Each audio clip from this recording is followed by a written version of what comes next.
Hey guys, and welcome back to the Lessons of DJing by Jay Harlan. This one's took me ages and ages and ages to think about how I'm going to approach this, and I don't really think that there's any sort of way, which you'll probably see in a second. Key things to remember with effects is that it is creative, it is fun, additional, and it has to be in time.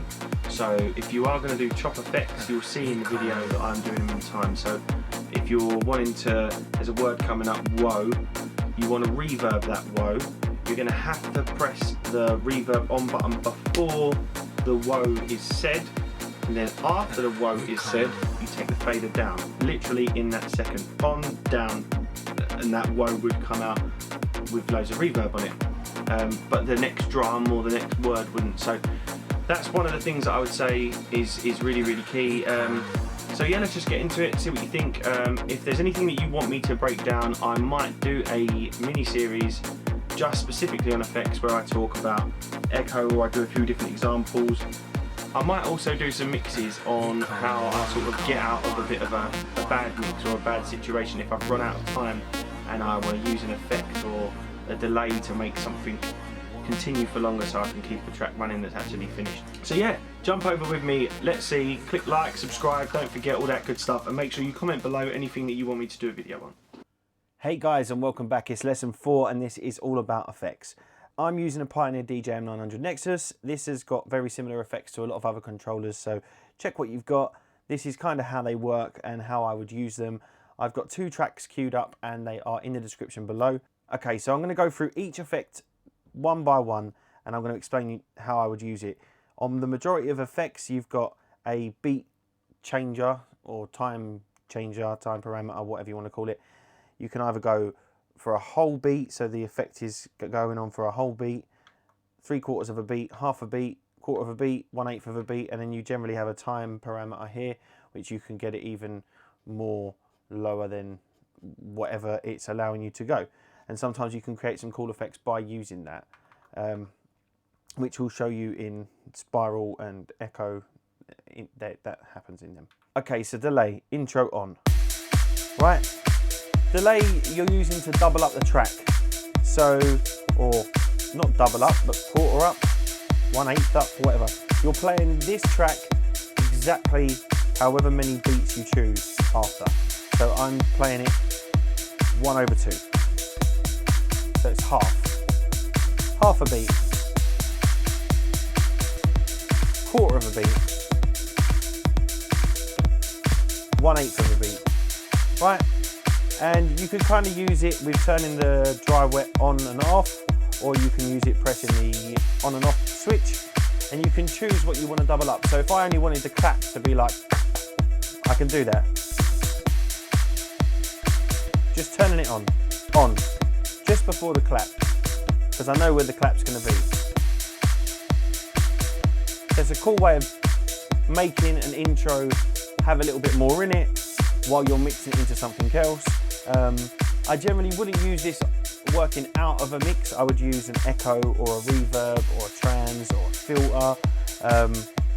Delay is kind of more for building something up, so if you're mixing 2 beats just by themselves, you could do that. So we could try it for now, right? Let's see what happens.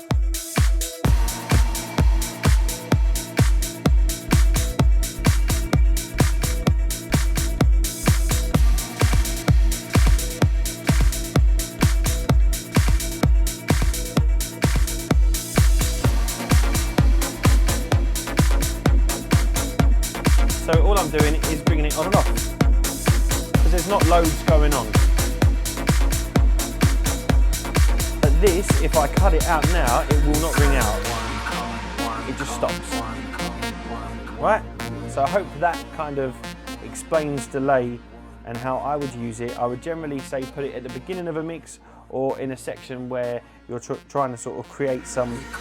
You could do it in something like this.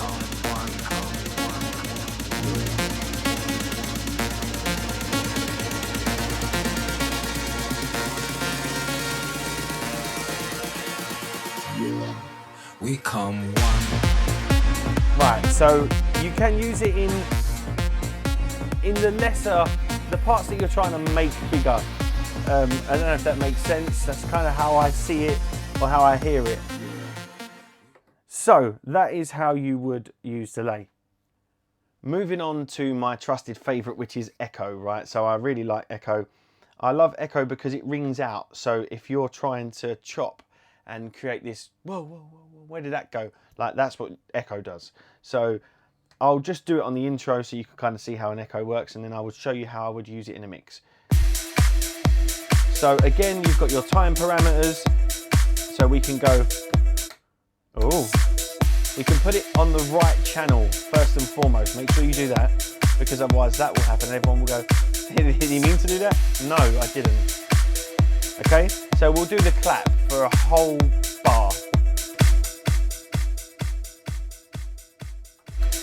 Yeah, it just rings out, it's lovely. So when I'm doing these effects, right, one of the most important and crucial things I would say is that you need to make sure that you're in time with the track. So I knew when that clap was going to come, so I hit on just before that clap started. Yeah, and I can do that if I turn it on to half a beat. I can make the clap ring out. So all I'm doing is I'm turning it on and I'm dropping the fader at the same time as turning it on, so that the original audio doesn't hit the echo again and then continue to then echo that. We only want to echo what we want to echo. So that's a really, really big, crucial thing with how I use effects and how I think that they sound cool, right? Because if I didn't, and I just did it like this, it's cool, but it starts, you can't, like, if you, like, I can't catch that clap. And I know when the clap is, I can see it on the screen. Do you know what I mean? I can see when the clap is. So that's what I would say. I know it's kick, clap, kick, clap, kick, clap, clap, clap. Oh.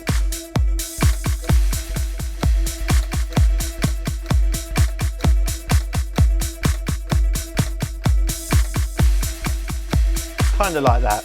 Probably overkilling it there a little bit, but you get the idea, right? So you can also do that when you're trying to build things up and you're about to take a drop and you're not really mixing in yet or anything like that, and you just want to make some more suspense. You can do it like this, right? So watch. Half a beat.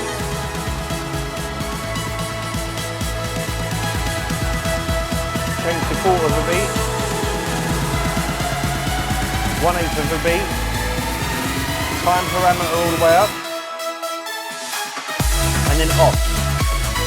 Right, that's quite a cool way of using it, and also you can use it like this. So this is one of my ways of using it. If we are mixing out, right? Okay, here we go. Should really get headphones for this. Please be gentle. I've got sync on, so we shouldn't go too wrong. These are both in the right places. Okay.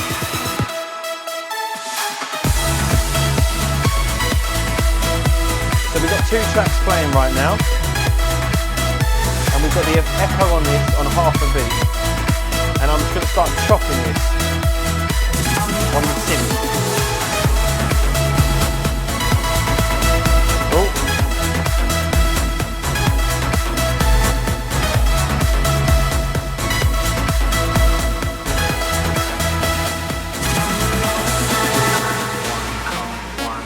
Something like that, right? So you just literally, as your sound is about to hit, you hit your on button, you catch the sound, you drop the fader. When you're ready to bring the fader back up, you bring it back up in time, and you turn the off switch on to off at the same time. I'm looking at this more than I'm looking at that. But yeah, so that is how you would use echo. Again, we can do it like this. We come. When you're building up a build up, you can use it like that. Okay, now spiral. Let's make sure this is going to work today. Okay, spiral.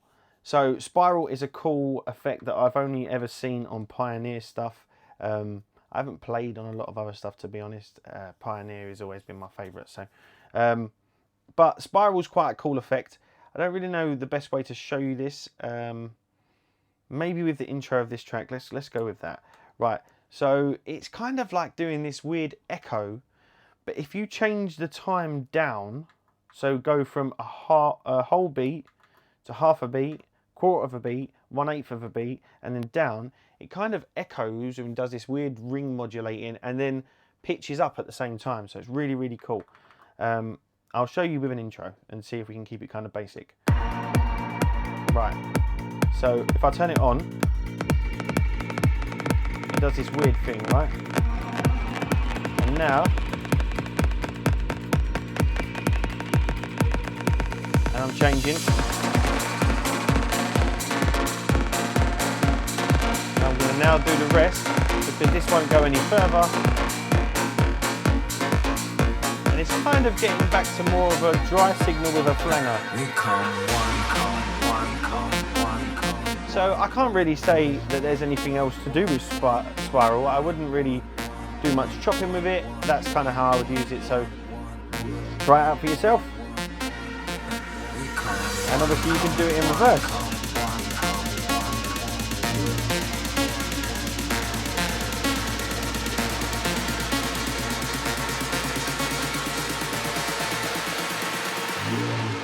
We come one thing to note with Spiral is that when you turn it off, the effect is still tailing off.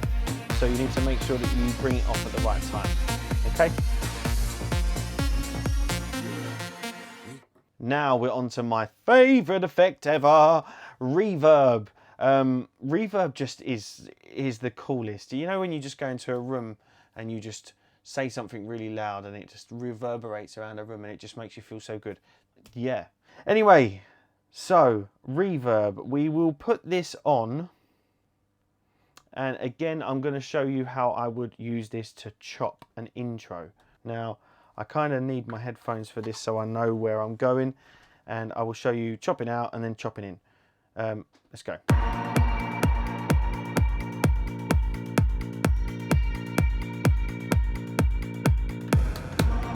So we're chopping out, we're turning on and we're switching out. Yeah? Now with the synth.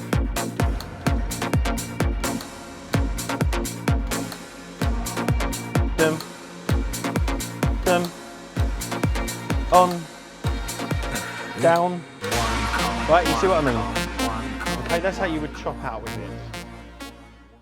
So now with Reverb, I'm going to show you how you would chop in with it. We're going to play the intro of this, mix the intro of this into it and reverb the clap. So I've got my reverb on, I'm selected onto that channel, crossfader A, which is this one, and I'm going to wait, and as soon as this goes past and starts again, I'm going to hit go.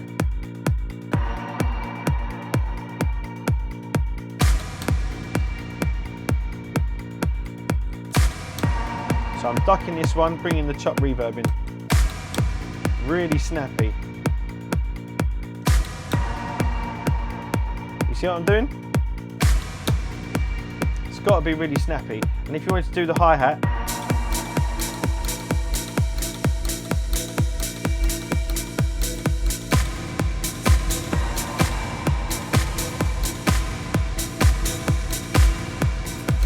now there's no reason why you can't leave the reverb on when you're chopping like that. You may want to turn the dry wet down a little bit.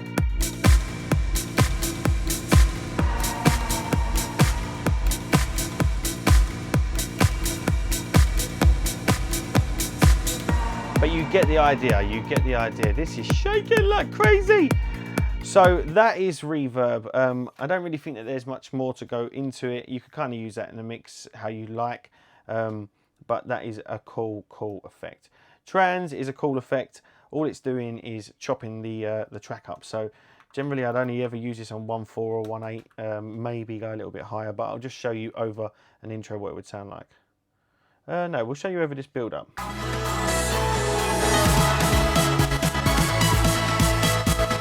So it's on 1/4 right now, right? So all it's doing is chopping the track up.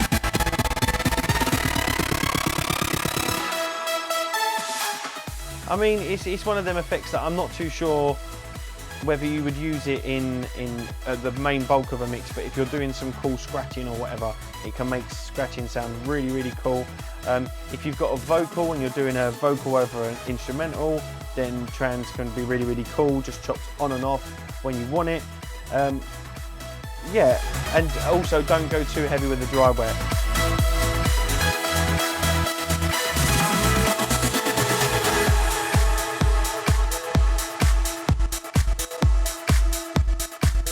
There's not much more to say about that.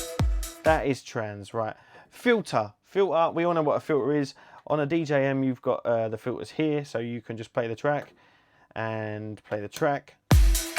And you can cut out all the high frequencies from the track, right the way down to just a thumping kick. Or you can cut it all the way and take all the lows out. So, when you're using this as an effect like this, it is just doing it, again, you're using your time selector to say how long you want to do it. So if you've got it on 4/1, it'd be 1, 2, 3, 4, and it would come back to itself. So watch. Right? We're going to turn it on now. See, it's changing. 1, 2, 3, 4. It's back 1, 2, 3, 4. And if you change it to 1/8,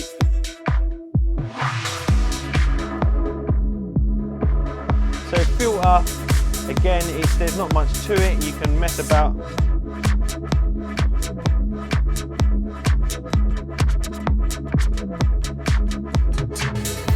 You can mess about doing stuff like that, which is kind of cool. But filter is filter. It's just doing that sweep automatically for you. Flanger, again, it's very, very similar in the way that it works with its timings. But it's more of a flanger. I think it's basically like, do you call it phase cancellation? No, it's not phase cancellation. I'll show you what it is. This is what it is. So it is kind of like moving the sounds over each other so that they're creating this phased effect. That's full. Always reminds me of like an alien. That's a cat. That is not an alien. Okay. So, phaser. This is very, very similar.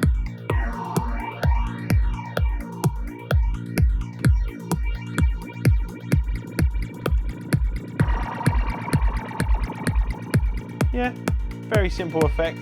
Robot, not a lot of mixers have this, so I may go into these sort of things later on. You've got things like roll and slip roll. Slip roll will just play that same bit that you've just slipped on over the track, right? Whereas roll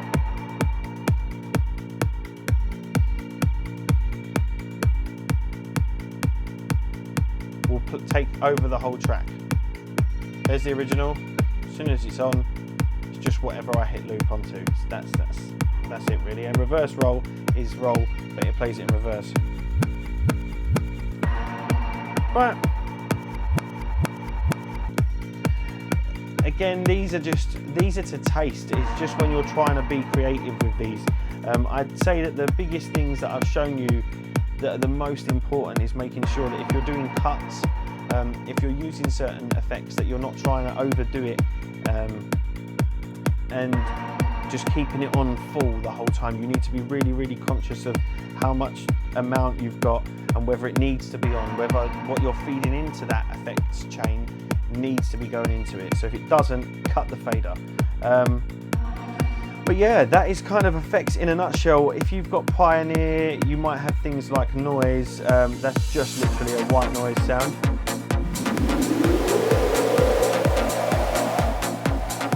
So you can create your own sweeps, and you could put an echo on it.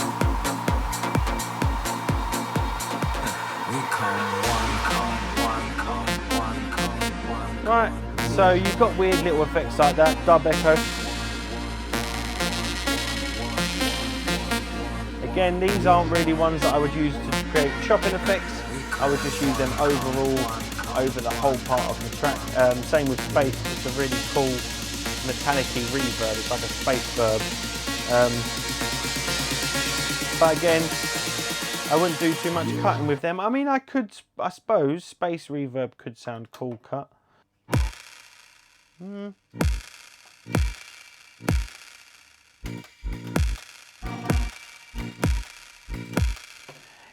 It could sound cool, I don't know. But the general takeaway is effects are just supposed to be fluent. They're supposed to just be fun, and to fill that part of the mix-up that you think is missing, or if you've taken something away and you want to create a little bit more suspense, if you want to catch a specific vocal that you know everyone's hooked to that particular point of the vocal, chop that word, hit the echo on, take it off just after the word's been said, and then ring that out. So yeah, that's kind of it for effects, I think. I've tried to do this recording so many times. I hope that this helps people. If it doesn't, just let me know in the comments below how I can make it better and what you want me to show you, and then I will do that. All right? Anyways, until the next lesson, I'll see you soon.